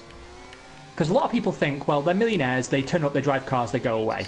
And there's actually a lot more to it than like that. It's a full-time job. You know, you're in the gym, you're in briefings, you're doing marketing work. And I want to see, like, how that actually is. I want to see what you do for your money. But I don't know. There's so much potential in the sport and all these ancillary services. But just the questions they're asking of the fans right now make me nervous. Sun's finally going down. Yeah, it's not looking bad at all. What was I going to say? Yeah, as someone who is currently looking at doing, changing their YouTube channel into something that is much more around on-demand TV programming, and moving away from a YouTube space to being a white label owned product, I can think of so many things that they could do. So yeah, Formula One, if you'd like to give us a call, considering you had to watch our second last episode because you flagged it as F1 content. So they actually, it hadn't dawned on me that someone from Formula One management has actually had to sit and watch our podcast, albeit for a like 1.5 minute sprint where they genuinely thought the Haas that he was driving around Abu Dhabi was real. So I'll give you the timestamp so that you can have a look at what they actually listened to. Was it a good showcase of us at least? It was about an hour and 12 minutes in. So we were probably already well off track by then and talking about, I don't know, Romain Grosjean's cookery book or something. Knowing us. See, like, if they'd got that 30-second segment from Monaco where we were talking Romain Grosjean's cookbook, that would have got us a deal straight away. That would have got us a deal. Absolutely. But, you know, I just hope they can live up to their potential. I really do, because part of me is really optimistic about Liberty. I think they take very seriously their approach to making things better and making the experience better for fans, but at the same time, I'm very scared they're going to drop Monaco, standardise the formula, and just ruin the soul of the sport, chasing fans who are never going to come and won't be happy when they do.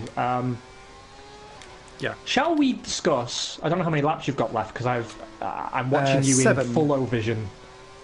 Shall we discuss qualification today? I actually wanted to be at the Austrian Grand Prix this year, and I'm determined to go next year. I think we should get a Failcast party to next year's Austrian Grand Prix because it seems to be the cheapest one to attend.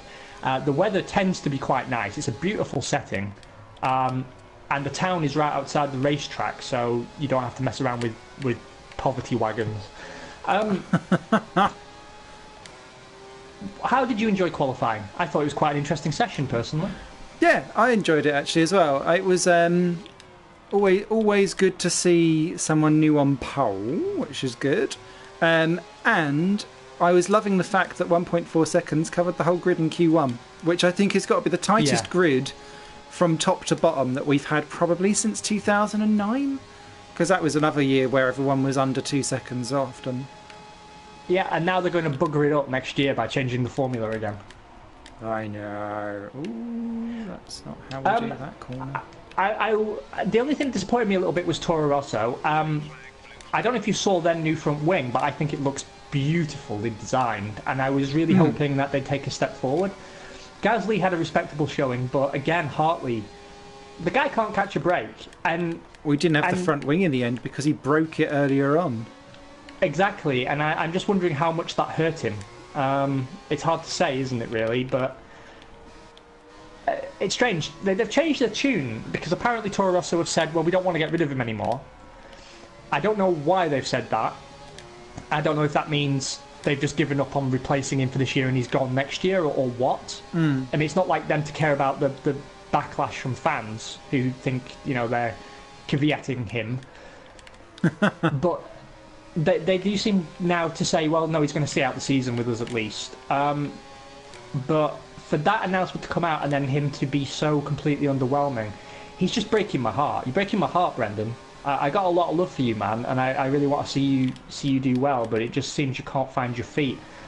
And I'm wondering if it's something about the formula or the car. I mean, I wonder actually if he's just a guy who can't, no matter what the formula is, I wonder if he's just not Formula One orientated. Yeah, because you get that with some people, don't you? Where they just they excel everywhere else, and then they come to Formula One, and it just doesn't happen. I'm thinking Zanardi would be a really good example of that. I don't know.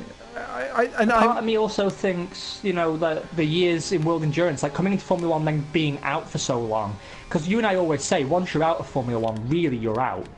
Aside from Magnussen, I don't really think I recall anybody who... Maybe Panis? Mind you, he went to a test road, didn't he? He didn't go out. Yeah, that's true, actually. He didn't completely leave the sport. But that's why I don't think Wehrlein will ever be back. Because the sport moves too quickly and, Sutil. Oh, mind you, it was the jail sentence. And that didn't go well when he came back, did it at all? No. Exactly. He's proving the rule, to be honest. Going to prison definitely doesn't help your career. No, Bertrand Gachot. Yeah, Bertrand Gachot. Macing a taxi driver is definitely bad for your Formula 1 career. I actually had a great interview with Bertrand Gachot on the Michael Schumacher special BBC did a year or two ago, where they were celebrating his 25 years since his debut or whatever. It's a great episode. It's still online. BBC Radio 5 Live podcast, Michael Schumacher special. Go and listen to it if you haven't, guys, because it is a good episode. But great interview with Bertrand Gachot in there about him going to prison and not telling Eddie Jordan and all kinds of stuff. It's one of those things that it's why I don't think Kubica will flourish. You just don't tend to do well when you come back, and I wonder if that's really what's hampering Hartley. Very, very odd set of circumstances. We also didn't actually touch on how Ricciardo's situation has sort of slammed the door in Gasly's face. I mean, that puts him to the Toro Rosso roundabout, right? Where it's 3 years at Toro Rosso and then you're fired because Daniel Ricciardo hasn't retired. Yeah, and it kind of makes me think then, where does Gasly go? Because they didn't want him particularly before. Yeah, because Gasly was going to be the next kind of missed opportunity, wasn't it? Because you had Felix da Costa, who's busy going off and doing stuff in Formula E now. He was completely skipped over by the Red Bull program, even though he had won various bits and bobs and was then just given sharp shift. And Gasly was about to be Costa 2 the Revenge before they gave him the thing. I mean, I remember your comment from a few episodes ago where Gasly seemed every year to decide that he was coming to that seat, and every year was just like smacked back down. No, Pierre. It's not for you. Exactly. But you're right, because if they're all locked into, 2021, you'd imagine, at least for Ricciardo, for a formula change, to then look at like where you go elsewhere afterwards. Yeah, he'll be fired by then. Yeah. He can't wait that long. That's why Sainz went out to Renault, but there's only so many places where they go. Red Bull are lucky, though, in that they have got bugger all coming through in the junior category at the minute. So they can afford to keep Pierre there, but it's up to Pierre as to whether he wants to stay or go. I found it interesting that they wanted to poach Norris. Because I think that definitely shows that their junior program is bereft of crop right now. Yeah. They've got some good stuff coming through maybe in 2 to 3 years' time. And the main standout the ones of it that will usurp Gasly. Yeah. The ones that put Gasly out to pasture. Yeah, and it will be Daniel Ticktum, so long as he doesn't also go back to prison. Yes. Some key advice here from the Failcast. He's been in there once. Not just Formula One. Yeah, well, he's not been to prison, but he was banned, basically, because he went and assaulted a driver after a race. And actually, there's a few of that going around, because the Formula One, Force India reserve driver, Nikita Mazepin, missed a race last year because he smacked someone in the pit lane after qualifying because they blocked him. So I'm like, clearly the new crop of drivers are an extra breed of entitlement that seems to regress us back to the 60s. Yeah, part of me thinks Formula One misses that a little bit. I'd pay to watch a little bit of that on Formula One. A classic march down the pit and punch someone in the chops, just occasionally, once or twice a year. As long as it's over the top with it. As long as it's then commentated over by David Coulthard, giving his Scottish best. Oh dear, Simon. That's exactly what I did, and that's how I lost my front wing, actually. You've done well to keep yours. I've been off the road at every poxy location so far. I have to give credit to Codemasters, by the way, because these cars sound fantastic. They do sound good. I think the Ferrari sounds the best of the lot, actually. The one that we're in. Because when you're on your own and you go past the camera and you don't have the other cars... Because when you've got two cars together, they all merge into one, and it just sounds like a really cheap 1990s video game... But when one car goes by itself, it actually sounds phenomenal. So the great sound work. So key life and career advice there from us. Don't go to prison. It's bad for your career. I do wonder, though, if this means that actually Hartley will get another year. I mean, I'd be very surprised, but I can't think... Like, if they really can't poach someone like Norris and they just don't seem to... Like, they seem to have given up on replacing him. I wonder, well, how's the situation any better 6 months from now? No, and who else would they pinch? Because if Norris ends up at McLaren, the only other people who I could see going up would be potentially George Russell, who's at Force India. Mercedes will never let him go. No, because they're now arch enemies. And who else? I mean, the other thing... Maybe. Sorry to interrupt you again, but that's the other thing. That because the problem with Norris' deal in particular was that part of the deal was that McLaren had to surrender all claim to him, and that's the Red Bull way, right? They want to bring him into the Red Bull program, so whoever they poach has to become a Red Bull driver, it seems, and that stops them putting someone like Russell in the seat. Because maybe Mercedes would go, yeah, okay, give us some money, and you can have him for a season to fill a gap until some more people come through, because we want to give him some experience and it's no risk for us, so whatever. But if it's like, well, you can never have Russell back because he's going to be a Red Bull driver now, then yeah, you just wouldn't do that. It's silly Red Bull. They've made too many people scared by wheeling out Verstappen when they did.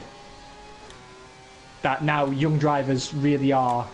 It's kind of bad, actually. You know, young drivers that show promise, they seem to be sort of locked down immediately for half a decade, and teams are very tetchy about lending them out to other people. McLaren made a statement already last year that they said, under no circumstances will we loan Norris to anybody. No. And it's a sort of paranoia, right? That yeah. You found the next big thing, and you don't want to. It's your Verstappen. You want to have that moment, right? The positive marketing that comes from it, the fan response, and all the good stuff that comes with having a hot up and coming talent. Plus, you're trying to secure future success for your team. But I just think I'd be very, very surprised if Brendan Hartley stays on. Yeah. It's the weirdest seat where I can think of so many people who in every other seat you could put it in, but I can't think of anyone to stick in a Toro Rosso. But he currently would be my first person probably that I would march out of the 20 grid slots at the moment. Him or Van Dorn. Yeah, me too, to be honest. Which is sad because I really like him. It's a real shame. I kind of, if he's there next year, it'd be kind of like Kubica getting a Williams drive. It feels like the Formula One equivalent of like a pity shag. Like, you know, they're on their own at the bar looking depressed. It's 4 a.m. and you've got no better options. It's really depressing and heartbreaking. So I don't know. I kind of hope for better for him. Part of me doesn't want to see him leave the sport. Part of me kind of thinks it's not covering himself in glory to stay at this point. Yeah. But still, it gives us a lot to talk about in our pre-season build-up 5 months from now. Do you think if Hartley was to be kicked or gone, do you think that would damage his reputation for what he's done previously in his career? Because he's well thought of elsewhere. I think it already has, actually. Yeah?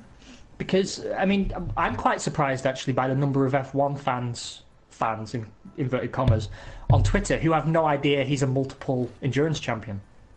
Because there are some people who they're just not aware of other motorsport series at all. Yeah.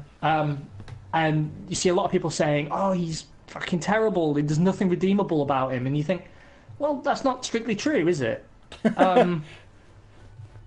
And, you know, I do sort of think, actually, that him coming helping out Red Bull like this has done him zero favours in terms of career progression. Like, Toro Rosso are quick to throw him under the bus. They wheel him out for all the marketing duties to give Pierre Gasly a lighter schedule. Mm-hmm. He just gets the shitty end of the stick in all circumstances, and it doesn't help that his driving has been questionable, subpar, for most of his tenure so far. I just feel bad. I think he's really got the crappy end of the stick in all possible ways, and it makes me sad that I sort of don't want to see him given another year to redeem himself, because I just think he'll end up doing more damage. It's like with Raikkonen and Kubica. You know, time's time, really. There comes a point. They always say, like, the greatest social skill you can have is to know when to leave a party before you're asked, and I think that's the Formula One equivalent. I think you can. I think you can have a bad run in Formula One, but still leave with some respect and dignity. And I think maybe that's what has to happen with Hartley. Not because he's not capable, given enough time in the right car and the right support, but because he's not going to get those things. Yeah. Do a ball day. Get out while the going's good. Whilst you still have dignity and your head's held high. Cool. Well, I think you put in a stunning performance until it all went terribly wrong. I was going to win that race, but of course we can't allow that to happen on the Failcast. No, exactly. Completely unacceptable. Disgusting and not allowed. So I managed to do a Merrickson and come 11th. Very proud of that. But yeah, I'd set mine up for dry, forgetting that we was going to have rain, which is why I couldn't drive at all. Me too, actually. So I had the lowest possible downforce. oh crikey! You're so much better in the wet than me. It's the only area though. It's the only area because normally it's all you. I have to rely on you like losing a wing or something. So I'll be honest. I'm always a little bit. My heart sings a little bit whenever I see rain on the forecast. It's like, yes, I've got a chance not to look incompetent. And we'll be having a chance to not look incompetent again in 2 weeks' time, where we're probably going to do like a British special. For the British Grand Prix that would have preceded it by a week. Oh, yes. Before we sign off, though, any predictions for our Austrian Grand Prix tomorrow? I actually think Bottas will win it, and deservedly so. And I actually, now I think about it, I predict that we'll see a return of normal service to Verstappen. I think he'll DNF. Oh wow! Well, it's the Red Bull Ring. They do terrible there. I know there's just something I was watching him in qualifying, and also the way he was talking about the situation with Daniel, which we didn't really come down on either side on. Part of me actually thinks Max was probably in the right on that issue, but yeah. I could hear his frustration coming out again, and he's getting cocky. He's getting too overheated and too cocky again. And I was watching him in practice and qualifying, and he's a bit too quick to step out onto the curbs, chasing those few tenths. And I actually think it'll bite him in the arse in the race. And either he'll finish poorly or he'll DNF. That's my true prediction. I also think points for Leclerc again. I'm going to say points for Grosjean because he's been driving stellarly, and I think he's going to break his duck, or he'll break his front wing into turn 1, lap 1. It will be either or he'll get another unsafe release and his wheel will fall off. because they've had that problem already this weekend, right? They had a wheel gun fail on them. Yes, and speaking to some team members and the way how Autosport have tried to dress it as our procedures worked perfectly, wasn't this a great success? No, it's not. The wheel wasn't on. Sort that out. But yeah, we only got a €5,000 fine this time. Whoop whoop. But yeah, Grosjean to win. I'm also going to say Bottas. I think it will be that if they stay the same into turn 1 or 2 or whatever, that they will let Bottas have the win, even though he's quite clearly capable of having the pace anyway. Because I feel like Mercedes are in that weird point where they feel like they need to give him one. I also think actually that they won't want any disruption, because I think they're very nervous right now that not every week do they have the best or fastest car. Yeah. And so if they've got a chance at a 1-2, you don't want them fluffing it, fighting each other. Exactly. No, but I don't think he needs the help. I think he'll win it on merit. I think it'll probably be a Mercedes 1-2.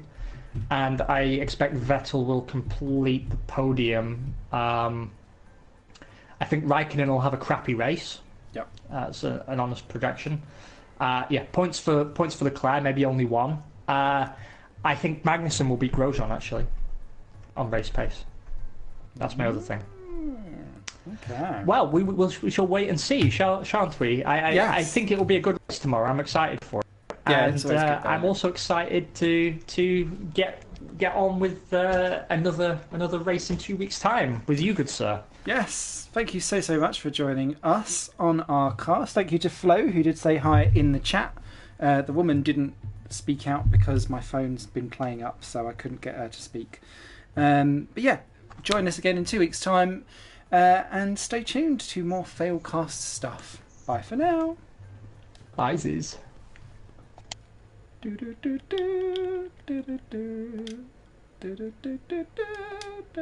know what that was. End credit music.